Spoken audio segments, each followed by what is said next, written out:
हैदराबाद का नया मेयर कौन होगा? अब से कुछ देर के बाद ये तय हो जाएगा। ग्रेटर हैदराबाद म्युनिसिपल कॉरपोरेशन के लिए हुए 150 सीटों पर चुनाव के वोटों की गिनती सुबह 8 बजे से शुरू होगी। जीएचएमसी के इस बार के चुनाव में टीआरएस, एआईएमआईएम के साथ साथ बीजेपी के बीच कड़ा मुकाबला है। प्रचार के दौरान आपने देखा कि नगर निगम के इस चुनाव को बीजेपी ने कैसे राष्ट्रीय स्तर का चुनाव बना दिया था। बीजेपी ने अपनी पूरी ताकत इन चुनावों में लगा दी। गृह मंत्री अमित शाह और योगी आदित्यनाथ जैसे नेताओं ने बीजेपी के पक्ष में माहौल बनाने की कोशिश की थी, जबकि 150 सीटों वाली हैदराबाद नगर निगम में बीजेपी के पास सिर्फ मौजूदा वक्त में 3 सीटें थीं। ओवैसी के गढ़ को जीतकर बीजेपी तेलंगाना में फतेह हासिल करना चाहती है। कुछ देर बाद से चुनाव नतीजे आने शुरू हो जाएंगे और यह भी तय होगा कि तेलंगाना में बीजेपी का राजनीतिक भविष्य आखिर क्या होगा।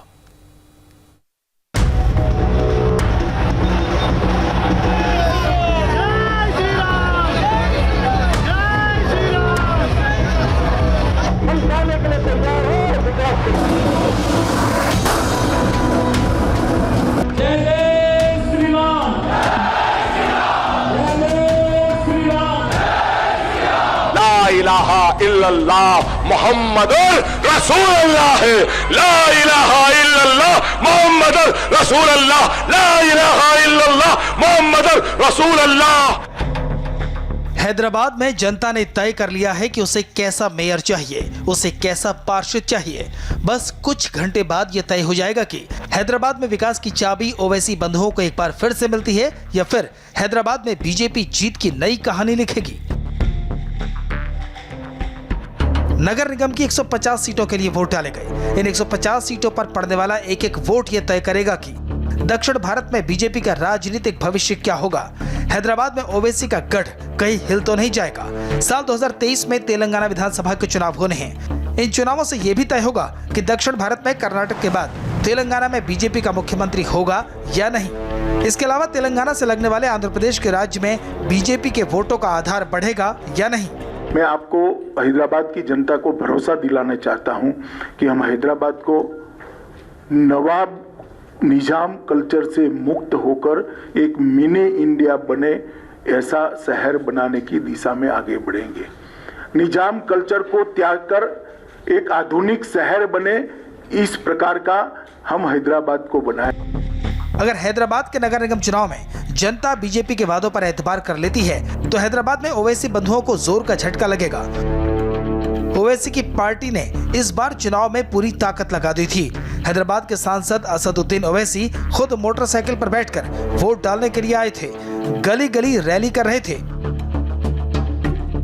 आप तमाम के जरिए से हैदराबाद के अवाम से अपील कर रहा हूं कि वो अपने के कोर्ट का इस्तेमाल करें और हैदराबाद और बिलखुसूस पुराने शहर की तरक्की के लिए, उसकी तहजीब, सखाफत, उसकी ज़बान, उसके कंपोजिट कल्चर के लिए आप तमाम को निकल कर मैं अपील कर रहा हूँ कि निकल कर वोट का इस्तेमाल करिए और ज़्यादा से ज़्यादा वोट का इस्तेमाल करिए। पोलिंग परसेंटेज को बढ़ाइए। पूरा यहाँ पर इंतज़ाम इलेक्शन कमीशन की तरफ से किया गया है। सोशल डिस्टेंसिंग का लिहाज रखा गया। हम उम्मीद करते हैं कि शाम 6 बजे तक हर हैदराबाद की वोटर राय दहिंदे निकलकर अपने के वोट का इस्तेमाल करेंगे और इस जमहूरियत को और मजबूत करेंगे और उसको कामयाब करेंगे। इस नक्शे को देखिए और समझिए। दक्षिण भारत के इस हैदराबाद को ओवैसी पूरे देश में घूम घूम कर मोदी के खिलाफ जंग का बिगुल बजाते रहे हैं, लेकिन पहली बार बीजेपी ने ओवैसी को इसी हैदराबाद किले में घुसकर चुनौती दी है। देश के सबसे हाई टेम्परेचर वाली चुनावी लड़ाई में एक तरफ असदुद्दीन ओवैसी हैं तो दूसरी तरफ बीजेपी। बीजेपी के इंटरेस्ट ने 4 मीनार वाले इस शहर के स्थानीय चुनाव को राष्ट्रीय महत्व का बना दिया। हैदराबाद जिले में तेलंगाना विधानसभा की 20 सीटें आती हैं। आप सोच लें कि हैदराबाद में जो जीता वही सिकंदर। इसलिए बीजेपी की ओर से जेपी नड्डा, अमित शाह और योगी आदित्यनाथ जैसे बड़े नेता हैदराबाद की गलियों में वोट मांगते दिखे। दरअसल हैदराबाद की पूरी राजनीति को आपको बहुत ध्यान से समझना होगा। बहुत सारे राजनीतिक विश्लेषकों का ये मानना है कि बीजेपी ने अपना सत्ता का बहुमत अपने कोर पॉलिटिकल एजेंडे हिंदू राष्ट्रवाद को आगे बढ़ाकर हासिल किया है। बीजेपी का हिंदू राष्ट्रवाद वहाँ ज़्यादा हिट करता है जहाँ मुसलमानों की आबादी अपेक्षाकृत ज़्यादा होती है। इसलिए हैदराबाद का ये पूरा इलाका बीजेपी के कोर एजेंडे हिंदू राष्ट्रवाद को बहुत सूट करता है। अब तक हैदराबाद म्युनिसिपल कॉर्पोरेशन यानी जीएचएमसी के चुनाव में ओवैसी का डंका इसलिए बजता रहा क्योंकि जीएचएमसी की कुल 150 सीटों में से करीब 50 सीटें ओल्ड हैदराबाद में पड़ती हैं। ये सारी सीटें मुस्लिम बहुल हैं और आमतौर पर यहाँ ओवैसी की पार्टी की जीत एकदम तय मानी जाती है। हालांकि इस बार बीजेपी ने अपनी पूरी ताकत झोंक दी है, इसलिए इन सीटों पर ओवैसी को कुछ मुकाबला मिल सकता है। वैसे बीजेपी को अपनी सबसे बड़ी लड़ाई उन बची हुई 100 सीटों पर लड़नी है जिस पर चंद्रशेखर राव की पार्टी टीआरएस का वर्चस्व है।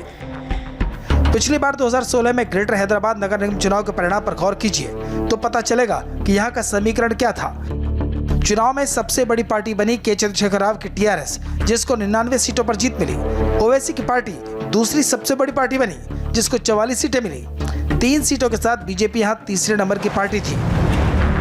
बीजेपी इसी तस्वीर को बदलना चाहती है। बीजेपी चाहती है कि पूरे हैदराबाद के जिस 65% हिंदू वोट के दम पर टीआरएस नंबर 1 है, वही हिंदू वोट उसे ट्रांसफर हो जाए और बीजेपी टीआरएस की जगह नंबर 1 पार्टी हो जाए। बस कुछ देर का इंतजार है और उसके बाद यह तय हो जाएगा कि हैदराबाद की जनता अपने नए निजाम के लिए किसे चुनती है।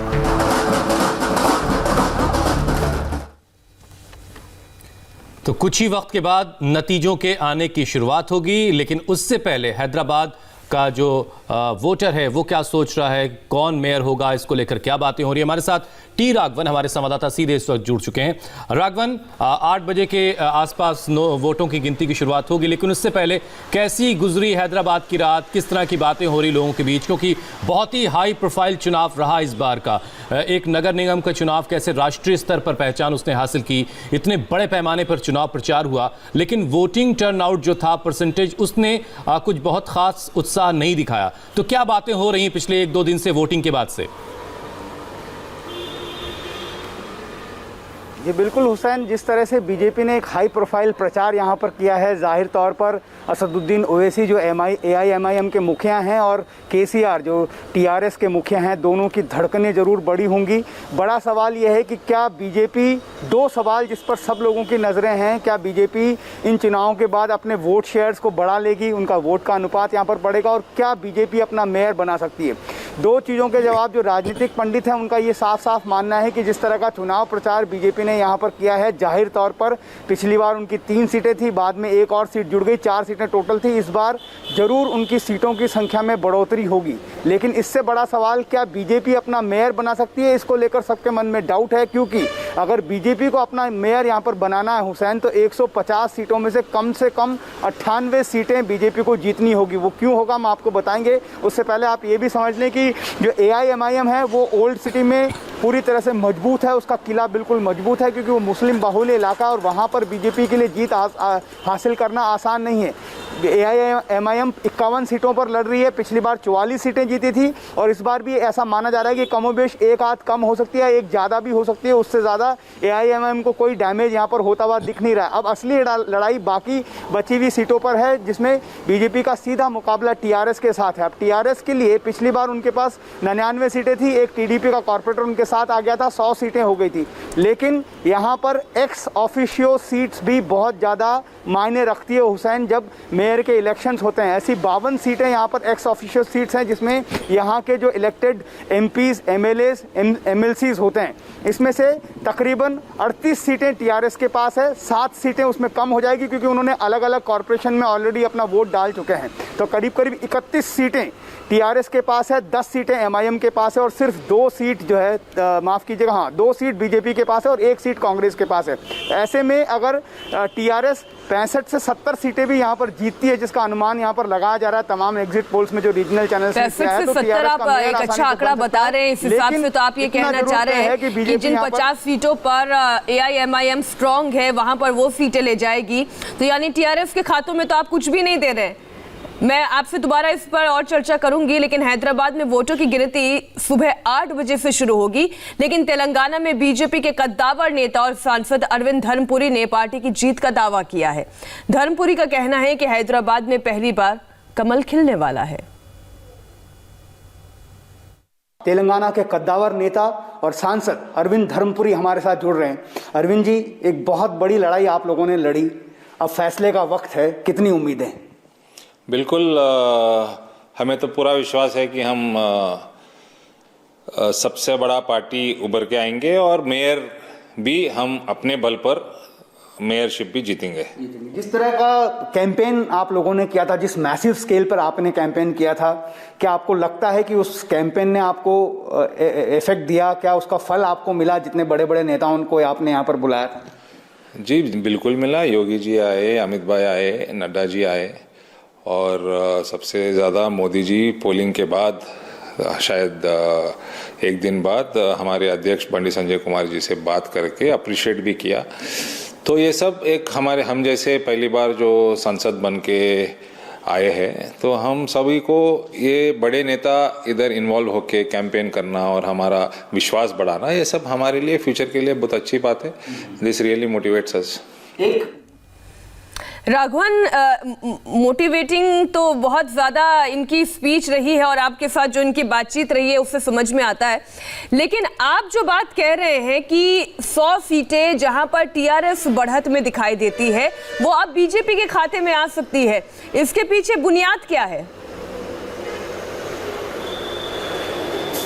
मीनाक्षी, मैं आपसे ये कह रहा था कि 100 सीटों पर असली लड़ाई है, क्योंकि 50 सीटें जो है वो AIMIM की है, उसमें से तकरीबन 44 सीटें इस बार फिर AIMIM जीत जाएगी, इस बात का अनुमान लगाया जा रहा है। तो बची 105 सीटें, 105 सीटों में से बीजेपी को कम से कम 98 सीटों पर जीत हासिल करनी होगी, तभी बीजेपी का मेयर बन पाएगा, जो थोड़ा मुश्किल लग रहा है। लेकिन बीजेपी के नेता लगातार इस बात का दावा कर रहे हैं कि उनकी सीट जो वोट शेयर है वो बढ़ेगा, सीटें भी बहुत ज़्यादा बढ़ेंगी, लेकिन क्या इतनी बढ़ पाएंगी कि बीजेपी अपना मेयर बना ले, ये थोड़ा सा मुश्किल लग रहा है। लेकिन अगर यहाँ से पिछली बार उनके पास 3+1 4 सीट थी, अगर ये 4 सीटें तो राघवन एक छोटा सा सवाल का जवाब और दे दे कि अगर वाकई में ऐसी स्थिति आती है कि ये त्रिकोणीय मुकाबला वाकई में तीनों पार्टियों के बीच में नेक टू नेक बन जाता है, फिर मेयर किसका होगा?